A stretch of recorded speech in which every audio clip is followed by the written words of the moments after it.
Estaba pensando un poco que hablar aquí y se me ocurrió que voy a seguir con la reunión en la que estábamos, un poco más pública. Estábamos examinando cifras, números, ciertas complejidades técnicas que en realidad son políticas. ¿Por qué razón hay un cambio de gabinete drástico casi al llegar a la mitad del gobierno? En realidad porque estamos reparando errores y detectando problemas estratégicos.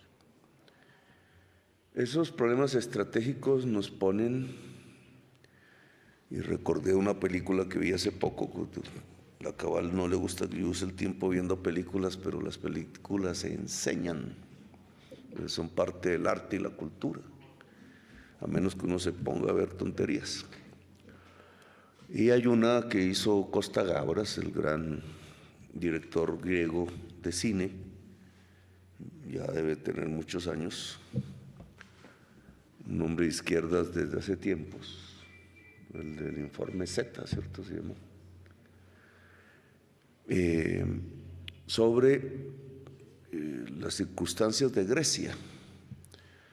Cuando en Grecia gana la izquierda, ya se ha vuelto un poco rutinario que gane la izquierda, pero ahí fue un momento excepcional, en décadas de extremas derechas y derechas gobernando, con una visión neoliberal del mundo que hoy ha llegado a su crisis total.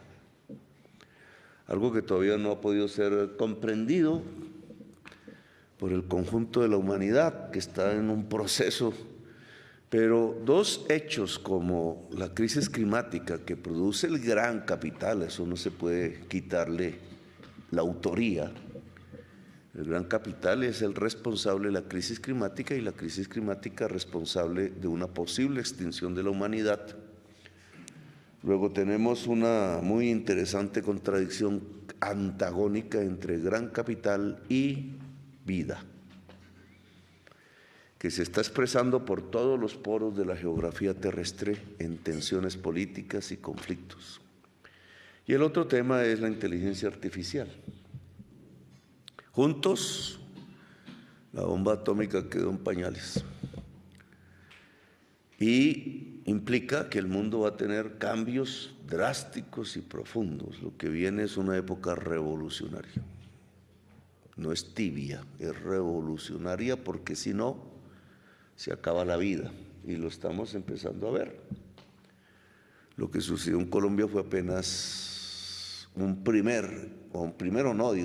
de los hechos de la transformación de América Latina, que se estaba quedando sola, pero Europa empezó a reaccionar.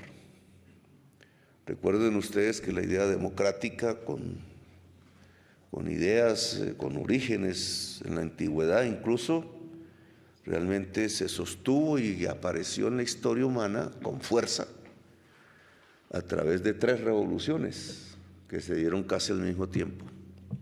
La de Estados Unidos, la de Europa, francesa en primer lugar, y la de América Latina con la Revolución de Independencia, casi con las mismas ideas, sin quitar las diferenciaciones entre 3 culturas que de todas maneras son diferentes. Ahí nació en el mundo de estos 2 siglos el proyecto democrático, los franceses más radicales, y creo que ahora están mostrando su radicalidad. Pero Europa hoy resurge, ingleses, franceses, españoles, Escandinavia aún a pesar de todo mantiene su historia, digamos, reciente de equidad social, y yo lo llamo así, no le gusta a Scholz que lo hable así, me regaña, los nazis retroceden. Y eso es importante en el mundo porque nos da un respiro. Pero yo señalaba este episodio griego que es precursor, Siriza, porque Grecia estaba en una crisis económica profunda. La población griega también, con una tradición radical, como que allí está el origen de la civilización occidental, decide votar por la izquierda y Tsipras organiza un gobierno que no logra romper el bloqueo al que se impuso a Grecia. Grecia necesitaba mejorar su perfil de deuda, estaba ahogada literalmente, y con el perdón de la Unión Europea no abrió ese camino y hundió el proyecto de izquierda griego, y Grecia casi pasa al fascismo. Ese es el péndulo cuando fracasan los proyectos progresistas. Después pueden terminar hundidos en sangre.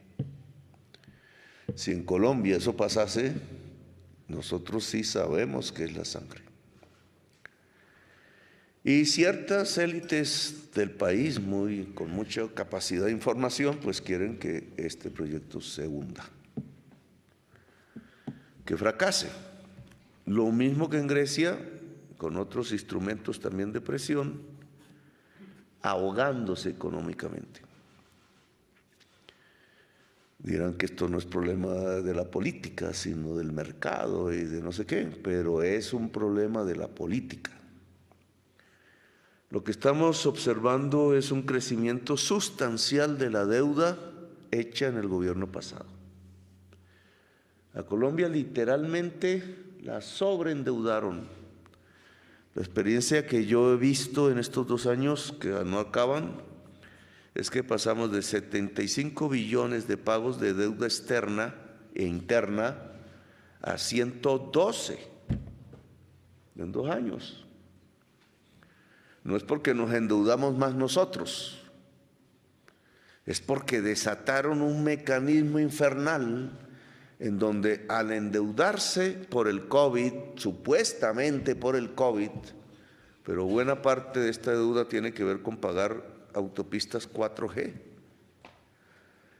y otros endeudamientos con el gran capital, como los subsidios que se le dan a las grandes generadoras eléctricas, como no asumir, quitar los subsidios a los combustibles fósiles, todas cifras que suman 10 billones, 40 billones en el caso del sobreendeudamiento. Entonces ya pasamos a 75 a 112 billones en un momento de estancamiento económico mundial y de alza de la tasa de interés, la tormenta perfecta. Alza la tasa de interés mundial porque la ortodoxia neoliberal dicta en el mundo que la manera de bajar una inflación es subiendo la tasa de interés, es decir, matando las economías. Y encima tenemos unas decisiones judiciales que han acabado de profundizar el problema. Acabar la reforma tributaria, que había sido la propuesta de solución del gobierno, y sobre todo en su aspecto más progresivo y progresista, como ordena la Constitución, que los impuestos se toman de los excedentes de mayor riqueza en el país, como es el carbón y el petróleo en nuestro caso, que básicamente no son personas naturales, sino multinacionales extranjeras. Eso lo arrasaron. Cuando uno hace todas las sumas, pues los números están en bastante rojo. Nos están ahogando premeditadamente. El gabinete no logra, como el gabinete griego, asumir el reto, porque eso deja 2 estrategias, 2 caminos posibles. O nos arrodillamos y fracasamos y se restringe al máximo el gasto público en Colombia y llega a 0 la inversión pública, con lo cual yo creo no solo que estalla la sociedad, porque es la sociedad más injusta del planeta, sino además hundimos la economía definitivamente. Un suicidio, no cambiar. Y el gabinete, en medio de las burocracias y de las inercias y de los miedos y de la procuraduría por aquí y de la prensa por allá, de ataques injustos en muchos casos, en mi opinión se dejó encerrar. Porque es más fácil seguir la inercia que hacer los cambios. El cambio cada vez es más difícil. La inercia es fácil, pero el camino fácil siempre lleva al abismo. Y los números iban indicando un abismo y nosotros hemos tomado la decisión de hacer el cambio, contrario a Chipras y Grecia. Asumir el riesgo. Ese cambio empieza porque el programa de gobierno se ejecuta, no el programa de Duque. El programa de Duque es un suicidio económico. Y es un suicidio económico porque el neoliberalismo llegó a su final. Y no es porque yo me lo haya inventado, es porque no da más en el mundo. Por eso hay cambio político en Inglaterra, el Reino Unido y Francia. Y seguirán. Espero que Estados Unidos no tome la inversa, porque quedaría aislada frente a la humanidad. Que no tenga mucha influencia, que Milei sí dice que tiene. El pueblo norteamericano, el pueblo obrero y juvenil y diverso de Norteamérica tienen que tomar una decisión que no es la barbarie, lo irracional, sino como los padres de esa nación dijeron, y Roosevelt, y en momentos críticos de la humanidad, donde fueron a pelear al lado de los soviéticos, sin temor, pues tienen que asumir un nuevo combate esta vez, que es lo que puede salvar el mundo o no. China propuso un diálogo de civilizaciones. Está escrito en mi libro, no porque es la contra de una tesis de Samuel Huntington muy reaccionaria que habla del conflicto entre civilizaciones y una guerra mundial entre civilizaciones, pensando que una civilización es superior a la otra. Hay que decirle que Huntington lo que dijo es que después de esa guerra la única civilización fuerte que quedaría es Latinoamérica. Ese es el libro de Huntington. Pero lo cierto es que ese no es el camino. Los chinos proponen un diálogo civilizatorio, a mí me parece que ese es el camino. Como en Europa, y me atrevo a meterme en esos otros terrenos, es volver al acuerdo de Minsk, respetarlo y frenar la guerra entre Rusia y Ucrania. Como me atrevo a decir que no hay otra solución que aislar a Israel y obligarlo a un armisticio. Y que entonces podemos tener otro camino. América Latina se venía quedando sola y ya no está sola. Los pueblos están respondiendo. Pero ahora nos toca Colombia y aquí para los colombianos, en medio de un contexto que cambia. No voy a lanzar la consigna radical de que no pagamos la deuda porque es también un suicidio, sino que vamos a buscar un camino diferente. Y ese camino diferente, innovador, porque hay que innovar, decía el maestro de Simón Bolívar, Simón Rodríguez, que poco se le recuerda. Simón Rodríguez decía, o innovamos o fracasamos. Y aquí nos toca innovar y por eso cambió el gabinete. Con personas, lo advierto de una vez porque pueden arrepentirse, todavía están a tiempo. Si no, se tienen que agarrar de la silla fuerte, que espero, mujeres y hombres, den la batalla por el cambio. Hay que darla. Y incluso desde una mirada internacional y global. La mirada global es fundamental para lo local, igual que lo local para lo global. Ya esa diferenciación no existe. En un mundo global no mirar el mundo es suicidio. Y nosotros tenemos que mirar el mundo. Así no estemos acostumbrados, porque al vivir entre montañas, desde bebés, muchos, solo la gente del mar no mira entre montañas, pues nos acostumbramos a encarcelarnos y nos toca es mirar el mundo para poder buscar las soluciones. El programa de reactivación económica que será presentado al Congreso, y le estamos invitando al Congreso a jugar un papel, no a enredarse en la politiquería del chantaje. Ahí pierde Colombia. Partidos políticos tienen que asumir una responsabilidad histórica. Nosotros no los estamos negando, los estamos promocionando. Y al Congreso de Colombia en su capacidad de hacer la ley, porque hay que cambiar leyes que ya no nos sirven. La reactivación económica depende de varias de esas leyes.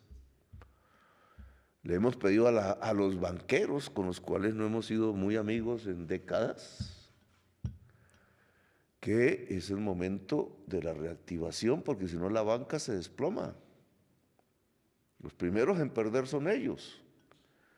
Ahí surgen los fundamentalismos, que cómo así, que una inversión forzosa, si es el libre mercado, pues toca hacerla, ya la ha hecho Colombia. Transitoria se puede hacer, a mí no me preocupa eso. Pero este es el momento de hacerla, de asignar recursos a actividades productivas que son las verdaderas generadoras de la riqueza. La agricultura, la industria, la vivienda, el turismo, es más un servicio, y dejar las lentejuelas de la especulación. La inflación en Colombia no se ha reducido lo suficiente, un trabajo se ha hecho, pero no se ha reducido lo suficiente porque los dos sectores que la impulsan hacia adelante son especulativos. Nos están produciendo una inflación por especulación, no por cantidad de dinero en el mercado. Error neoliberal. No porque no crea yo que si se emite dinero no crezcan los precios. Esa es la teoría cuantitativa del dinero, que en realidad es ley. De las pocas leyes que la economía ha podido producir. Pero en realidad lo que sucede en Colombia es que se está trasladando el alza de precio a utilidades, y eso no puede pasar. Y los dos sectores tienen que ver con la generación de la energía eléctrica. El ministro de Minas nos debe, nos tumban siempre la posibilidad de cambiar la fórmula con decisiones judiciales, pero la justicia tiene que entender que está ante un gobierno del cambio y ese no se apresa con conservatismo, porque si no va a estallar la sociedad. Que sabernos entender entre las diferentes apreciaciones que son lógicas, justicias que son plurales, que luchan a su interior entre corrientes progresistas y corrientes ordoñistas. César Palomino conoce muy bien el asunto, me lo ha enseñado, usted es el que me enseñó eso. Y en un gobierno donde el voto popular, que es la base de la democracia, dijo cambio, ahorcar el cambio puede ser un suicidio social. Y entonces tenemos que acompasarnos, quizás no tan radicales nosotros, eso es bueno atemperar, pero tampoco matar el cambio, porque ahí lo que muere es la sociedad. Ese es un tema a dialogar, pero no se debió haber destruido la reforma tributaria, en mi opinión.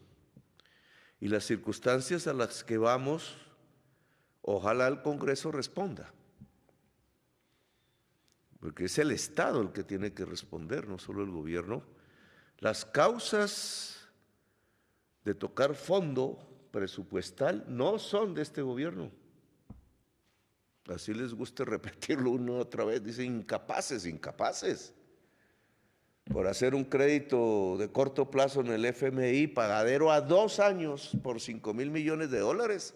El incapaz fue otro, el único país del mundo en cometer ese suicidio económico.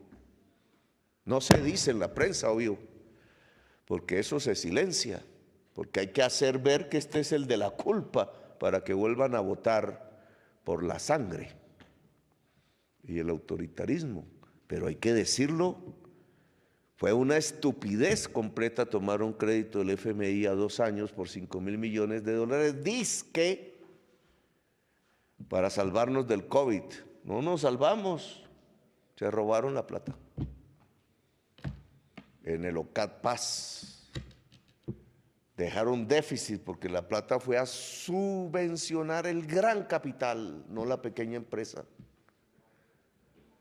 Y terminamos toda la sociedad colombiana pagándoles al gran capital el subsidio que no devuelven, porque creen que la sociedad y el Estado les debe servir por herencia, por derecho divino, que es derecho de mercado. Han cambiado a Dios por el mercado.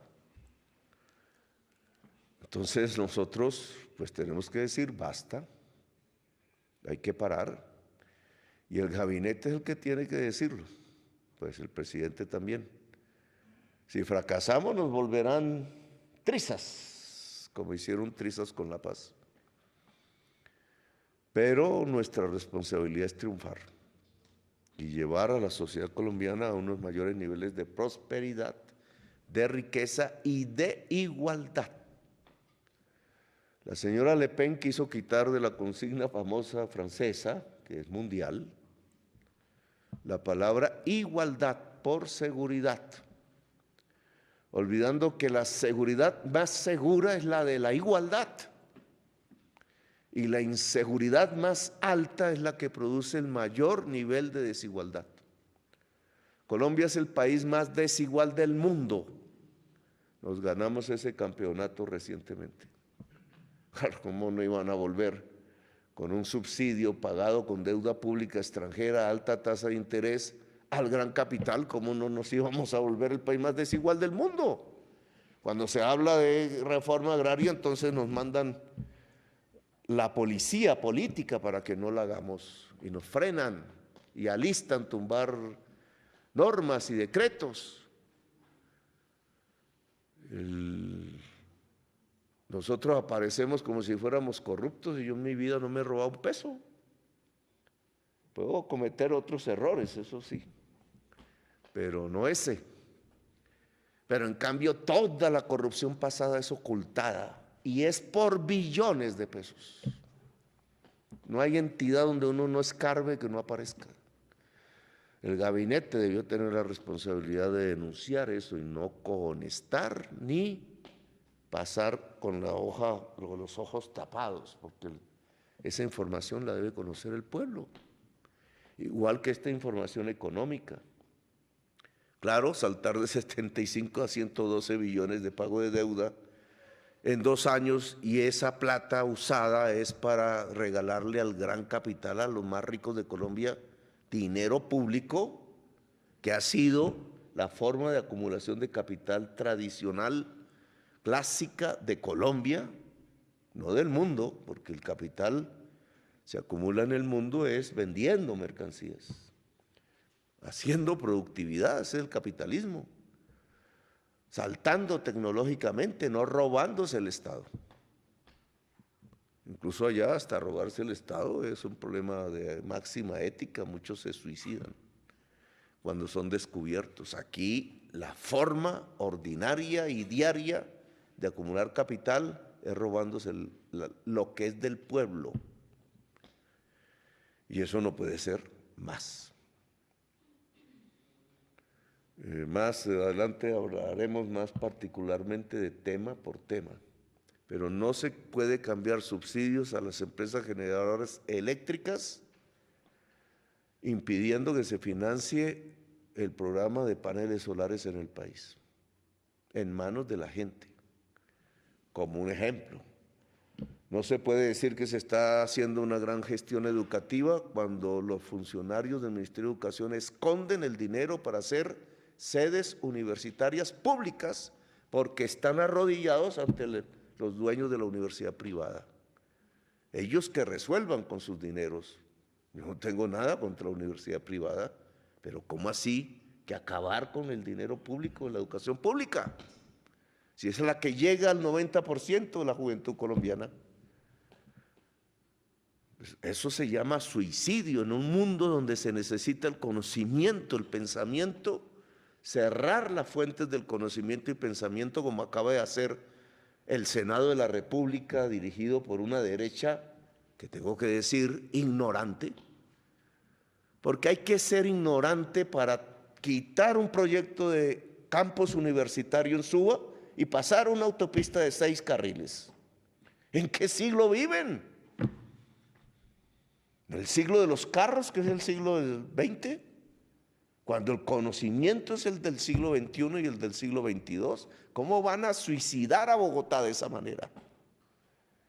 Solo por elevar banderas desarrollistas absolutamente ciegas ante la realidad de Bogotá. Jamás, ya lo hizo Colombia, cambió los libros por las armas. ¿Qué hemos recogido? Sino muertos. ¿Qué más se puede recoger cuando se cambian los libros por las armas? ¿Qué muertos? Una sociedad, vuelvo a repetir, que se suicida. Pues lo mismo pasa si uno cambia. No hay bueno, hay unas diferencias leves entre cambiar un campus universitario para la juventud, los libros y el pensamiento, porque suenen los carros y congestionen la avenida, detrás de eso para un gran negocio inmobiliario de grandes intereses privados en lo que es la Reserva Forestal del Norte, al que le tienen unas ganas desde hace 20 años. Se mueren por meterle edificios a la reserva y piensan que eso es desarrollo. El desarrollo no es el edificio, el desarrollo es el árbol y el pensamiento. Bueno, aquí me he liberado un poco de la antesala de la discusión que vendrá. Esta mañana nos reunimos con la FARC para mirar la declaración ante el Consejo de Seguridad de Naciones Unidas,